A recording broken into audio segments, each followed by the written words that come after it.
She had lived what most would call a good life. She was known for her charity, her kindness to the poor, her involvement in every church outreach from youth to elderly.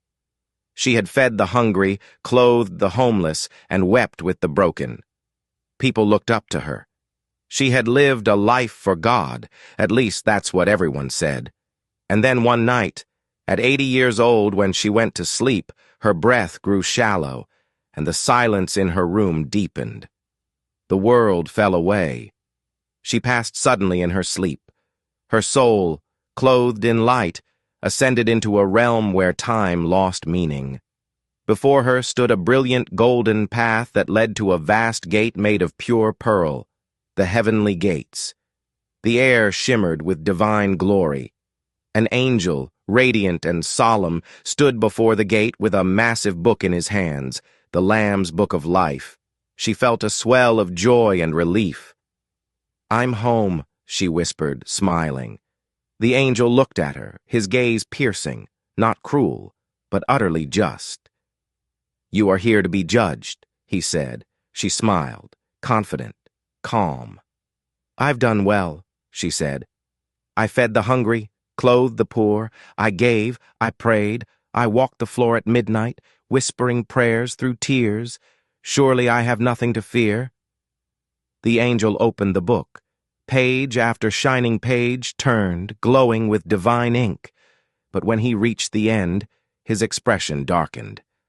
Slowly, he looked up, sorrow in his eternal eyes. "Your name," he said, "is not here." She blinked. "What do you mean?" "There must be some mistake. I devoted my life to God, to serving others." "You did many good things," the angel said, "but your heart remained hardened. You did not forgive." She frowned. "What are you talking about?" He stepped aside. Before her, a vision unfolded like a living tapestry. She saw her sister, weeping at a family gathering, begging her for forgiveness for the betrayal of years ago.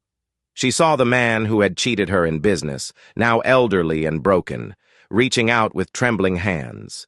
She saw her former friend, now sick, lonely, writing letter after letter of apology. And each time she had turned away. "They don't deserve it," she had said. "They knew what they did." "You carried bitterness to your grave like it was treasure," the angel said. "You asked God to cleanse your sins while refusing to wash theirs from your heart." The angel's gaze pierced her. "You asked your Father for mercy every day, yet you refused to give it. You recited, 'Forgive us our trespasses as we forgive those who trespass against us.' Did you not mean it? You built altars to your anger. You built a throne for your pain. You nurtured it. You judged them in your heart while God held mercy in his." She dropped to her knees. "Please," she whispered, "please, let me try again. I didn't understand. I thought I had time. I meant to forgive, just not yet. I needed time. Give me another chance," she begged. "Let me go back. I'll forgive them all." But time was no more. The angel shook his head. Too late. The time to forgive was during the fire, not after the ashes cooled. "There is no place for you here. Heaven has no room for the heart that clings to bitterness. It is a place of purity, peace, and perfect love. There is no room for resentment, hatred, or vengeance. The Lamb's Book bears only the names of those washed not only in deeds, but in surrender. And you refused to surrender your judgment to God's. You chose unforgiveness over peace," she screamed, not in torment, but in regret. So close, so far, all for a heart that chose unforgiveness over peace. The angel turned. One last whisper as eternity closed. "Mercy withheld is mercy lost." The gates began to fade. Her chance, slipping like water through fingers. Light dimmed, the ground cracked beneath her, and suddenly the brilliance of heaven was torn away. A chasm opened and she was falling, down, down, through smoke and screams and agony. She landed among countless others, all who had clutched vengeance like a crown, never realizing it was a chain. The lake of fire churned like a living nightmare.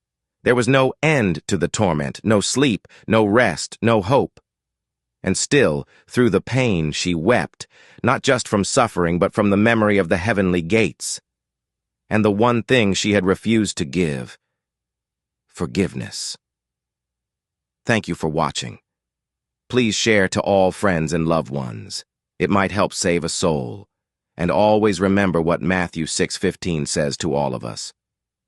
But if you do not forgive others their sins, your Father will not forgive your sins.